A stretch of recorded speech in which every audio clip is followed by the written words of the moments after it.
So here we are, we're back in the garage. It's been a little while. The last video we were doing the jig. It's been so long you probably forgot. So I'm going to crack on and get the brackets made up where all the points are, and then I can start welding it to the jig. So we'll get on with that. I'll show you what I'm going to do. So let's go. So this is what I'll be doing today. Making some brackets up here for these points all here. I've got to do these where the wishbones go connect to. And also these bits up here, I'll make some little brackets up here. I'll show you what I mean by this. So this is what I'm looking at, making a plate out of this 4mm plate. Going to cut all these plates out, make all these, drill some holes in the right places, box section in between here, sandwich it with some 2 plates, and then I can, when it's on the jig, I can remove these 2 plates here for these 2 bolts, and then I can take this bit out, put the new panel in, and then bolt one more back up in place that stays exactly the same place. That's what I'm going to do, that's the plan, so let's crack on.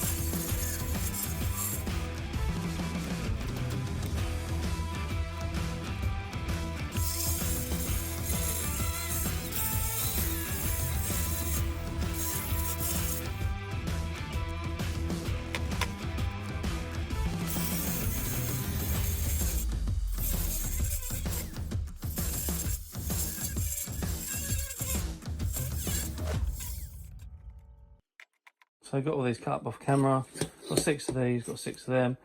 These are for the engine mounts. These are for the cross member. These are what attached to the chassis legs and to the cross member, which is this bit.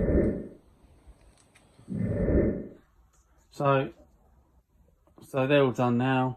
So what I'm going to do is get this bit of box section, cut it in 3-inch sections, and then I can weld it to these plates to make the brackets.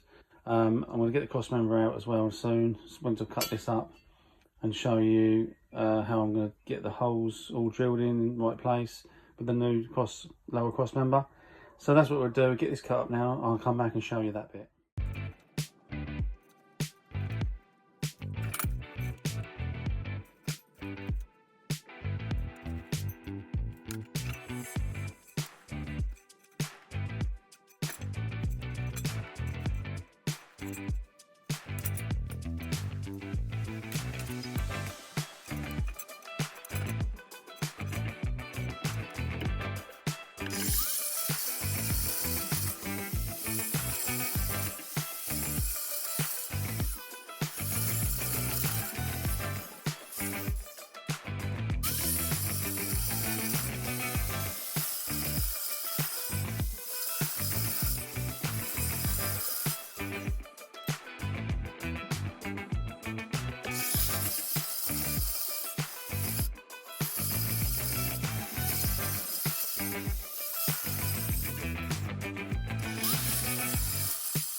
So I've had to make these all different sizes. I realised that until I started cutting them. So they're obviously the bottom ones, so they'll go on there like this. So basically what it will do is go on there, like so.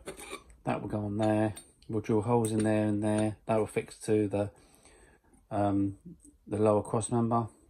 Then you have 2 bolts in here. Then that will sandwich into there, and then we will get another bit of box section that goes onto the actual chassis, but that obviously will be a bit longer. But that's the idea, what I'm showing you.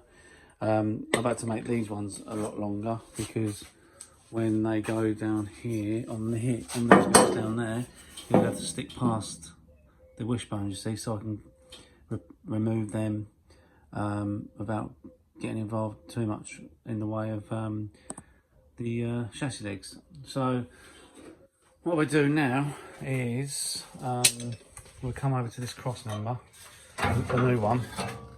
It's going to be a lot easier. It's going to be a lot easier if I use these holes, because they will be in exactly the same place as the one on the car. So that's what I'm going to do. So what I'm going to do is put them on like so. That obviously ain't the same one that goes on there. So I'll try the proper one. So that goes on there like that. And then from the other side, I then can put the holes, mark the holes where they're going to go, and then I can drill them out. And then that should bolt onto there, onto the car, like so. And then we'll almost be there really. And then obviously got to do that one. And obviously these ones. So yeah, that's the plan. So that's what I'm going to do now. So I'm going to get this turned over, get them all marked in place, and drill them out. Let's go.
So all drilled out, so really come up really well. Got all the holes in the right places now. So all I've got to do now is weld this to all these plates, and then I'll make the bracket up like so, as I showed you earlier on the picture I made. So that's what I'm going to do now. I'm going to show this one, I'll weld it all up, and then I'll do the rest off camera because that'll be a while and you don't want to see all that. So we'll get this cracking on, getting this welded up, and then we'll go from there.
So there you go, that one's done. I've rolled all that up, as you can see. So that's one bracket done. That's what it's supposed to look like, and it does look like that, so we're all good. We're now going to get the rest done, and they all should look like this. So all finished, all done these ones now, so that's all good. These are the bits for the wishbone brackets and stuff for the on the legs, which I'm going to show you that now, how to get all these welded on. I have noticed these holes here, which are for the, I think it's for the anti-roll bar, to be honest. These are slightly out, as in the measurements between the holes, because this is an 8-valve cross member, which I'm going to modify. The holes are slightly high at the bottom, so which is not a problem, but I am going to go with the same measurements on the 16-valve one, and then worst case scenario, what I'll do is I'll take this nut off the back, fill a hole, and then drill a new hole, and then put the nut on the back and weld that on. But that's not a problem. So that's what we're going to do now. We're going to come over and get these bits on, bolted up, and then I can weld them on, and I'll show you what I'm going to do. Right, let's go.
So these all weld up nice, done all these. So now I'm going to get the rest of these ones all bolted on the car. So that's what we're going to do now.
So they're all bolted on now, as you can see here. down there, this one's on here, and these two here. Now I've got to come along here and do another bracket here and one up here, as you can see up here, and then yeah, almost there really. And then obviously the back bit to make some box section here somewhere, but that's almost there. But the main bits are pretty much done. Still got to put these on still. Haven't got a nut at the moment, so I'll put them on next time. So that's it really for now. Looking alright, it's looking good. So that is the end of the video. Got quite a bit done on this one. Needed to get this one out, so it's been a while. So I've been quite busy doing other stuff, but I've managed to get this bit done. And on the next one, we'll get some brackets made up for the front end and get that bit all secure around the front end there. And hopefully, then we can start actually welding the whole thing to the jig, and then we can start getting that front end off. So like and subscribe if you haven't already. Get yourself involved, and I'll see you next time.